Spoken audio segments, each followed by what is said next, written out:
Hello, and welcome to Business Lessons from the Military. I'm your host, Kevin Bemmel, and we are here every Tuesday at 11 a.m. Pacific time. That's 2 p.m. on the East Coast, if my calculations are correct. And we talk about military doctrine, history, the attributes and philosophies of great military leaders, and translate that into things that we can do in our professional and business lives to make them more successful. So for the last, I think, 2 or 3 weeks, we've been talking about intelligence, the spy versus spy kind, and how we can use that to better direct our businesses. And so, as is every good presentation from a military standpoint, you have to have a PowerPoint. Okay? That's first thing you learn in the military is got to have a PowerPoint. So they jokingly call it death by PowerPoint, although hopefully not exactly. So here we are, business lessons from the military.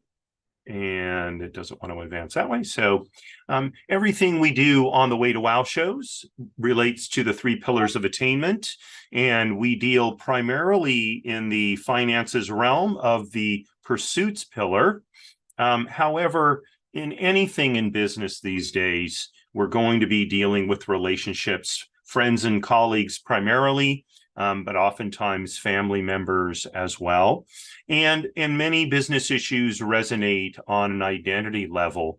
So, you will hear people say, I'm an entrepreneur, right? That's part of their identity. And of course, mindset is crucial in the professional realm. So we talked about in previous shows, we talked about the objective of intelligence.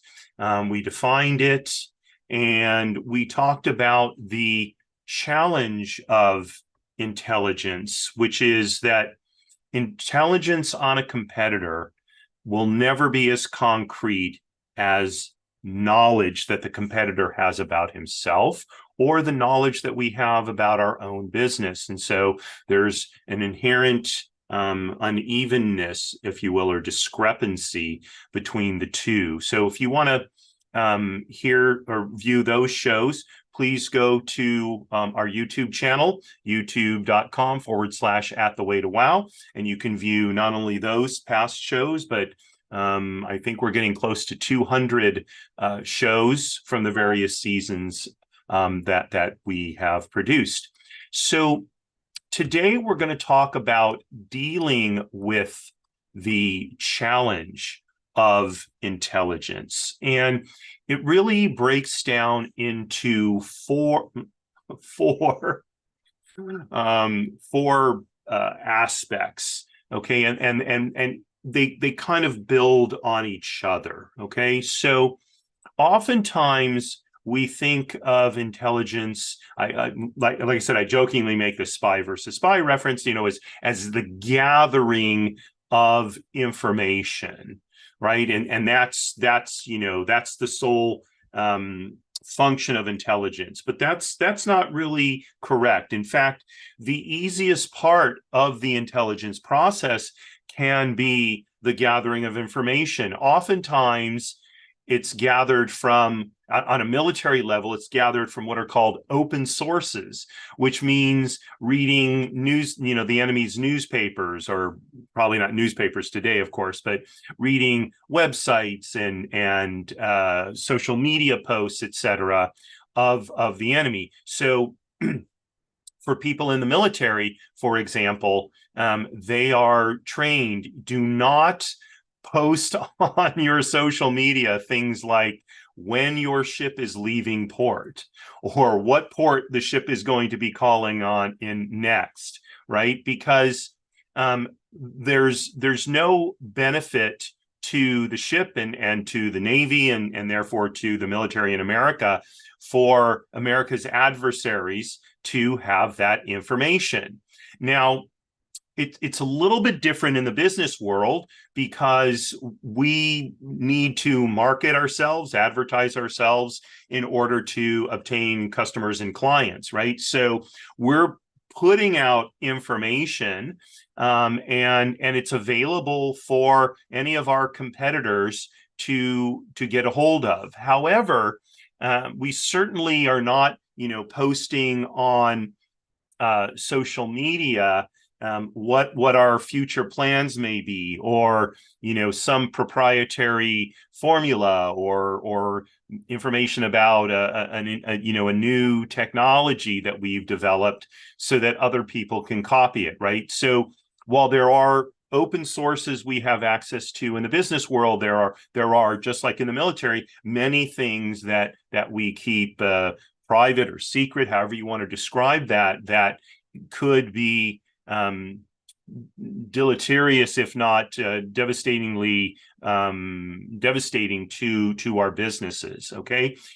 Nonetheless, in the business world as well, the obtaining of information is probably the easiest part, right? And we can do a lot of that just sitting at a computer these days. Now, we may, if our competitor is, for example, a retailer, so we may go to his stores and check them out and look at the state of cleanliness of the stores, the organization, the product ranges that are there, et cetera.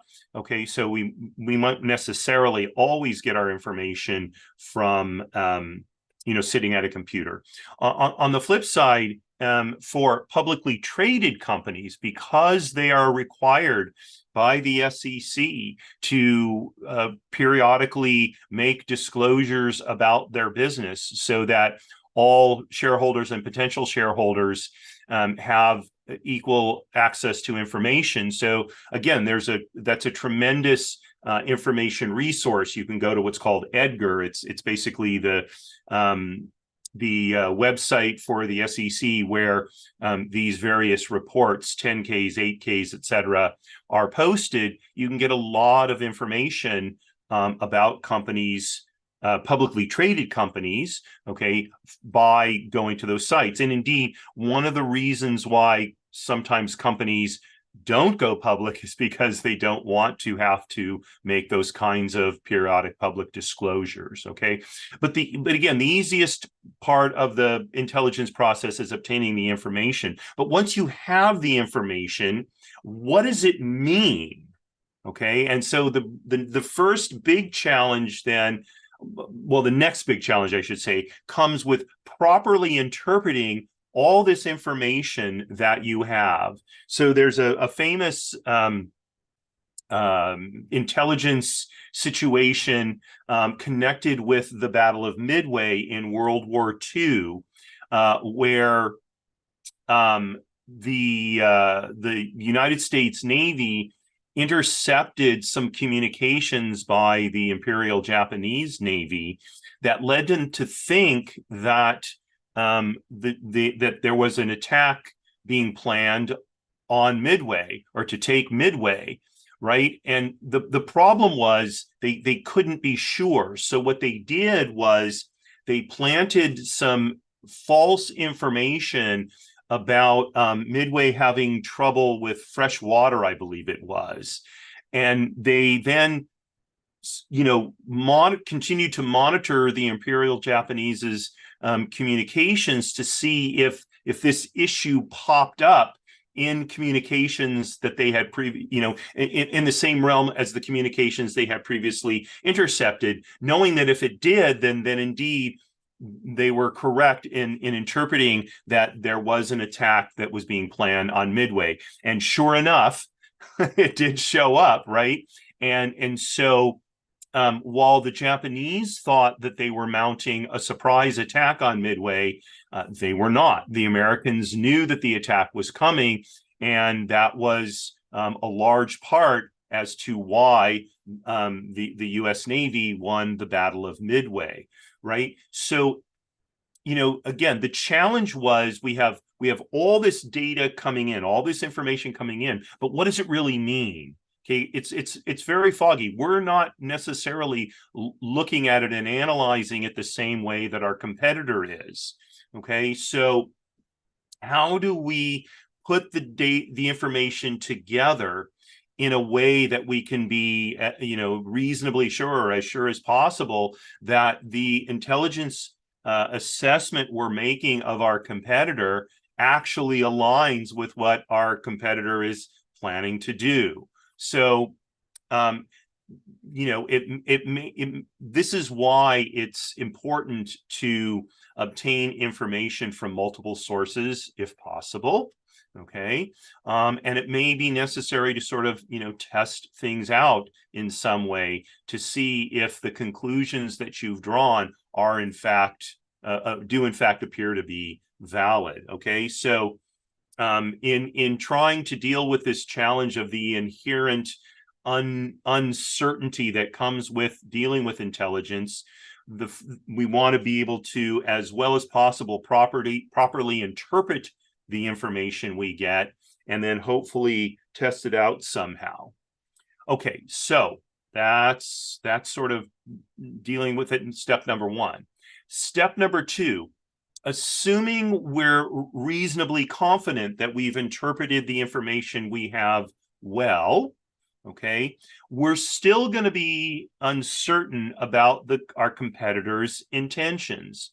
So let's say, for example, that we've gotten some information about the financial state of our competitor, and looking at it, it appears to indicate that, in fact, our competitor is in bad financial condition. And so we look for additional information to either refute or verify our interpretation. Okay, and let's say we find some additional information that makes it look like, okay, yeah, I think we've interpreted this correctly. Our competitor has some bad financial problems. Okay, well, great. So now we've interpreted it well, but that still doesn't tell us what our competitor is looking to do about it. Okay, are they looking to recapitalize their business? Are they looking to sell their business? Are they looking to just close their business and exit the market, or maybe exit a particular line of business that isn't going well and focus their attention on another part of the business that's doing well? Merely because we have, again, a reasonably accurate interpretation of data that we've gathered, intelligence that we've gathered, that doesn't mean that we're going to be clear as to what our competitor is going to do about it. Okay, and it's when we start looking to determine our competitor's intentions that we start to really reap the value of intelligence. Okay, it's all fine and well to know what's going on with our competitor, but what really matters is what actions are they going to take, because those will start to have, at least potentially, a direct impact on our business. So let's say, for example, that because of this competitor's financial difficulties, they're considering, exiting a particular area of their business, and that happens to be one of our prime areas of competition. Well, if we know that that's their intention, then we have an opportunity to ramp ourselves up in that area to potentially take over the market share that our competitor is withdrawing from. Okay, and if we can figure that out before other competitors in the market figure it out, we can have an advantage. We can have a jump on gearing up our marketing, our production, whatever it is that we need to do to take advantage of that opportunity. Okay, but herein lies one of the inherent risks. What if we, make a mistake in assessing our competitors' intentions? What if they decide that for the long-term viability of their business, this area where they're not doing well really has the greatest potential long term. Okay. And so while they have these other areas of their business that appear to be more profitable now, they look at it and they say, well, they're profitable now, but a year, 2 years, 5 years down the road, these are not going to have any meaning. And what really is going to have meaning, or what not going to have not meaning, they're not going to have any value. And so what really has value is this area we're struggling with. So if we really are thinking about long-term success, what we need to do is de-emphasize these areas and focus more fully on this area where we're not doing so well, because again, that is where the long-term value and opportunity is in this industry, right? And so here you are thinking, well, they're going to exit that area because they're not doing well in it, and so you gear up for a big expansion. Meanwhile, the company really intends to focus even more so on that, and now you're coming, in a head-to-head clash with a competitor that's doubling down, if you will, on that particular area. So the uncertainty of the competitor's intentions can have a material impact on our business,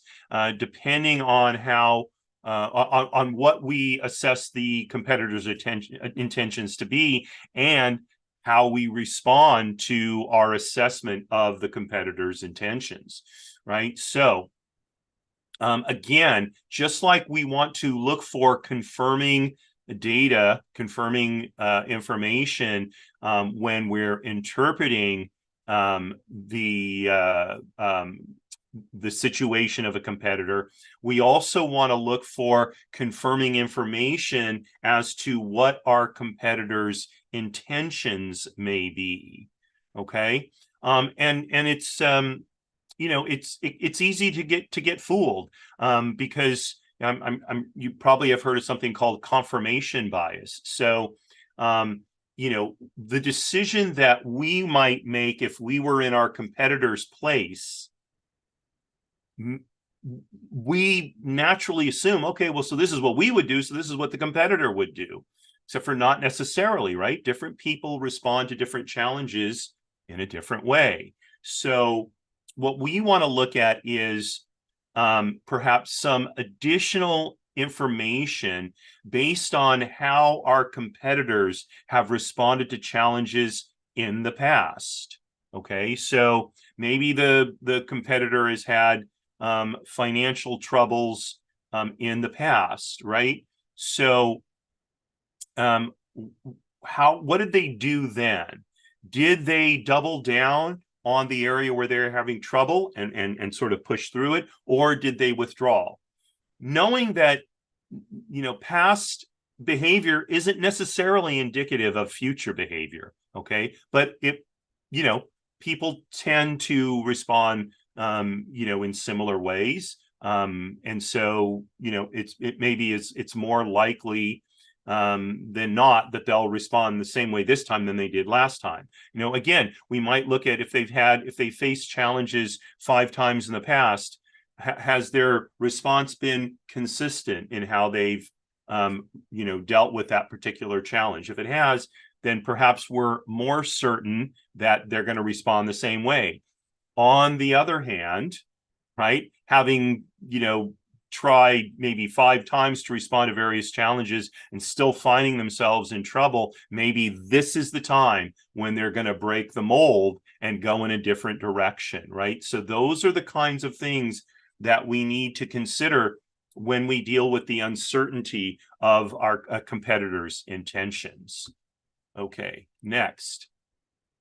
Okay, once we're reasonably certain of a competitor's intentions, right, or we think we are, we can't be sure that we're not being actively deceived, right? So let's say we actually somehow get a hold of a strategic planning document for a competitor. How do we know that it's genuine? Okay, so again, using a military historical example, for the invasion of Europe that was planned in 1944. So General Eisenhower decided that the invasion would take place on the Normandy beaches. Okay, now that was an interesting decision because the Pas-de-Calais was closer and a more logical point to invade. And in fact, it was Hitler's belief that the Allies would attack at the Pas-de-Calais. In order to reinforce Hitler's incorrect assessment of the Allies' intentions, the Allies built a whole disinformation campaign around General Patton leading an invasion at the Pas-de-Calais. So even as D-Day was launched on the Normandy beaches, and I believe it was Rommel was calling for reinforcements to be pulled from the Pas-de-Calais to reinforce the Normandy beaches, Hitler was convinced that the Normandy invasion was a feint and that the real invasion was going to come at the Pas-de-Calais, and so he wouldn't let those forces be moved, right? Much to the benefit of the invading Allies, who, you know, could face. I mean, the German defensive force was strong enough, but they didn't have to face additional reinforcements, right? So Hitler was, you know, reasonably certain about where the Allies were going to invade. And in order to keep him certain, right, the Allies deceived him. So the same thing can happen in the business world, okay? A company may decide they want to go in a particular direction, or they have a certain intention with regard to dealing with a problem or dealing with an opportunity, right? But they don't want the competition to know that. And so they may purposely put out information to fool their competition. Okay, you know, he said, "Wow, that's pretty brutal." Hey, listen, you know, business is a tough environment. So, you know, that's the way it is. And with things like social media, it's much easier to do today than it ever was before, because you can spread all kinds of information, and there's, you know, it can see if it's coming through, you know, normal social media channels, it can seem absolutely genuine. And so, you know, why wouldn't we believe this? Okay, so again, the sort of next level of challenge of dealing with the challenge of the uncertainty of intelligence is the sort of counterintelligence that our competitors might use in order to draw us in a direction that actually is not good for us, leaving them, you know, with the field clear to take advantage of the opportunity that they're pursuing. Okay, yeah, we're doing well on time. All right, so next is the irony, okay?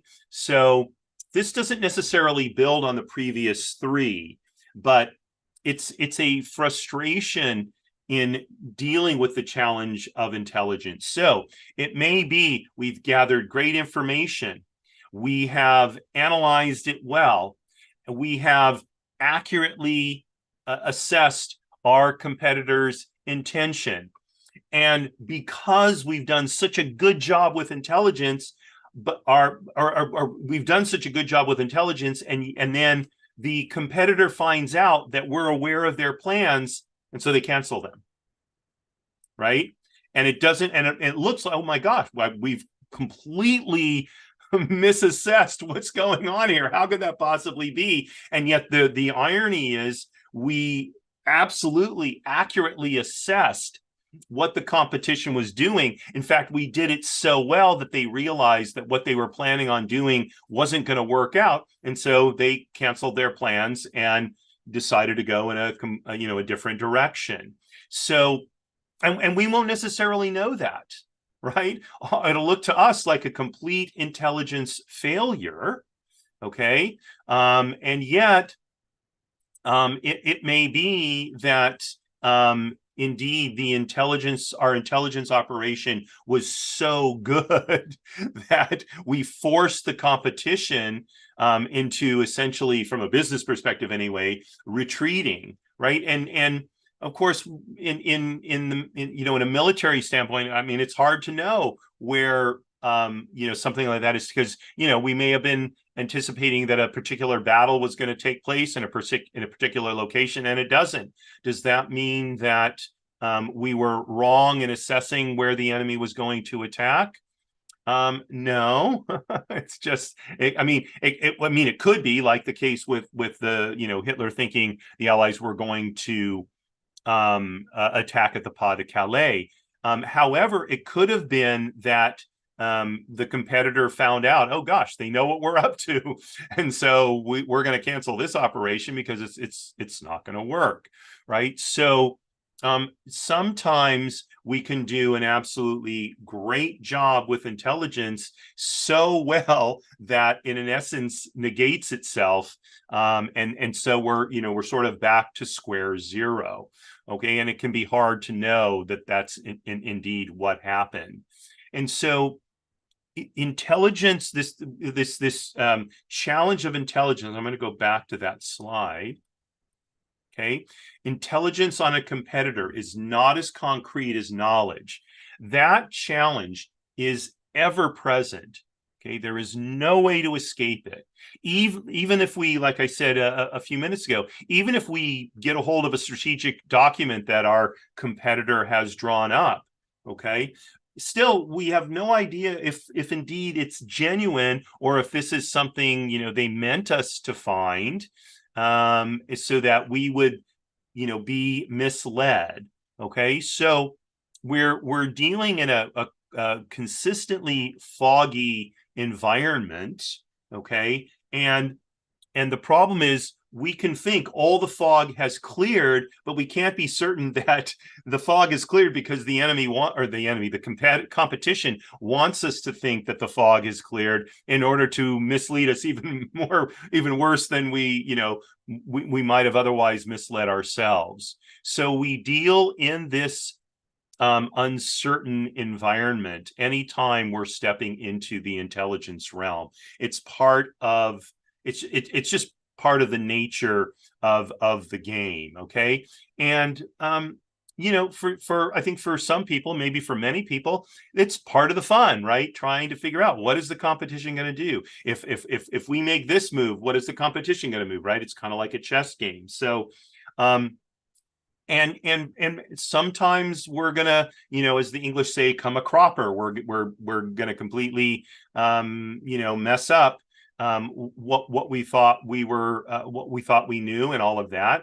And that's just the way it goes sometimes. Hopefully we won't make so bad a decision that it has a significantly negative impact on our business, right? So we do, I think, want to be prudent and not sort of betting the farm on intelligence, right?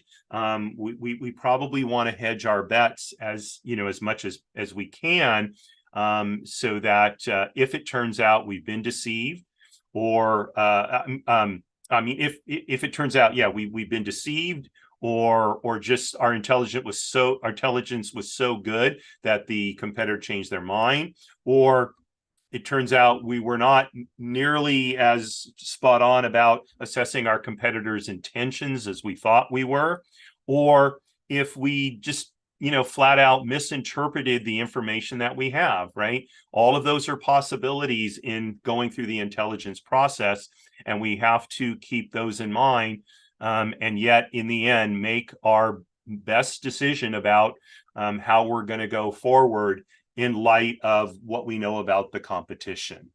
Okay, so there you go. That is our show today, dealing with intelligence, and we will continue with this subject next week.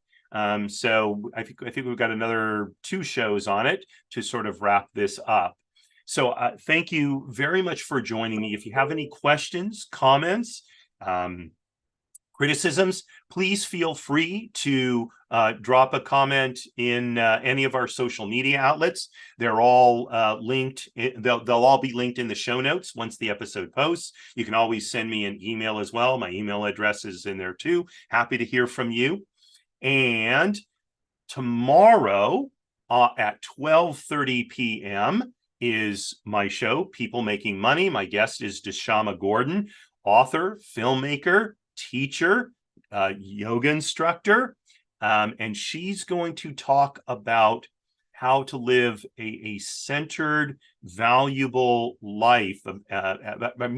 To make your career, I should say, part of a centered, valuable life. And so I encourage you to tune in tomorrow, again, 12:30 p.m. Pacific time. And if you want to join us live, just go to our Eventbrite page. You can get a free ticket and you can talk to Deshama directly. And then next week on Monday at 10 a.m. is the next edition of Trusts and Estates Weekly, our half-hour show at 10 a.m. Pacific time, dealing with, interestingly enough, trusts and estates. So I invite you to that. And then 7 days from today, we will be back for the next edition of Business Lessons from the Military. So I wish you a very good afternoon, wonderful rest of the day, and look forward to seeing you tomorrow. And signing off. Marie, darling, you are my bell.